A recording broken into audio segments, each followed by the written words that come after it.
Selamat pagi, cikgu. Saya Ilangku Nishin dari kelas Fine Science 2. Hari ini saya mau pembincangan tentang kajian kes tingkatan 5. Tema ialah pembinaan negara. Tajuk ialah pembentukan Malaysia. Marilah kita tengok kajian kes tingkatan 5. Pembinaan negara, pembentukan Malaysia. Pertama, kita tengok pernyataan masalah.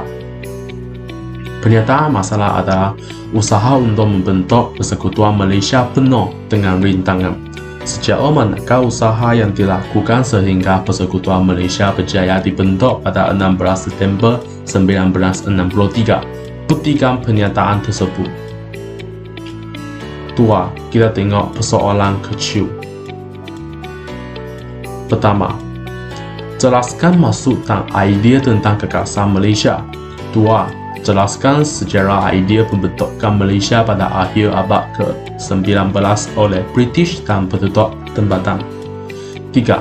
Buktikan reaksi tempatan dan negara jiran terhadap pembentukan Malaysia. 4. Buktikan secara kronologi langkah-langkah pembentukan Malaysia. Mengapakah amalan mufakat itu penting dalam menjayakan sesuatu misi? Buktikan. Adakah pembentukan Malaysia ini memberi banyak manfaat? Berikan hujah anda. Seterusnya, kita tengok objektif kajian. Saya menjalankan kajian tentang kekerasan pembentukan Malaysia melalui kajian ini.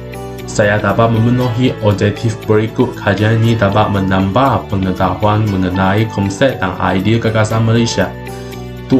Kajian ini dijalankan untuk meneroka bukti reaksi tempatan dan negara jiran serta memahami kronologi pembentukan Malaysia. Kajian ini berupaya memupuk semangat patriotisme dan semangat kekitaan dalam diri untuk mempertahankan bangsa dan negara. Seterusnya kita tengok kaedah kajian, yaitu 3 kaedah kajian, yaitu kaedah kajian dokumen, kaedah audiovisual dan kaedah melayari internet. Seterusnya, kita tengok laporan. Pertama, jelaskan maksud dan idea tentang kekerasan Malaysia. Tunku Abdul Rahman Putra Al-Haj telah menyuarakan idea membentukkan kekerasan Malaysia. Beliau mencadangkan penggabungan Persekutuan Tanah Melayu dengan Sarawak, Sabah, Singapura dan Brunei untuk merdeka dalam satu sistem kerajaan persekutuan.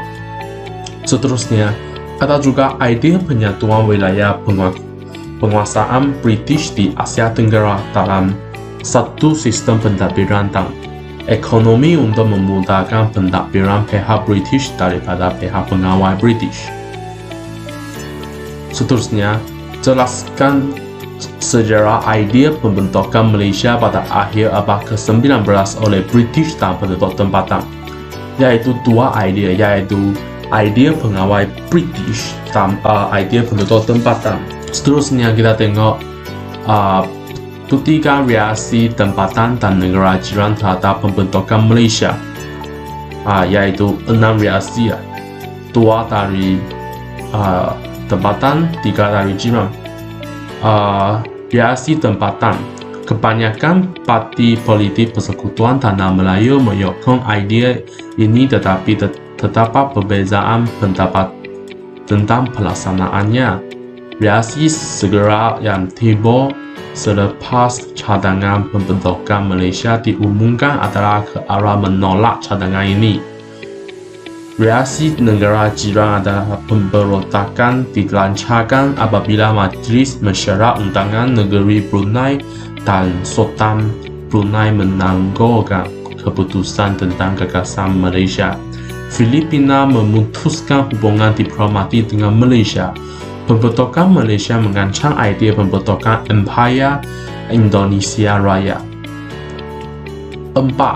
Buktikan secara kronologi langkah-langkah pembentukan Malaysia. Pada 1961, JSKM mencari jalan untuk mendapat persetujuan daripada semua pemimpin-pemimpin politik di semua daerah yang terbabi. Seterusnya, Luntingan Lontun bersetuju agar sebuah Suruhanjaya ditubuhkan bagi meninjau reaksi penduduk di Sabah dan Sarawak.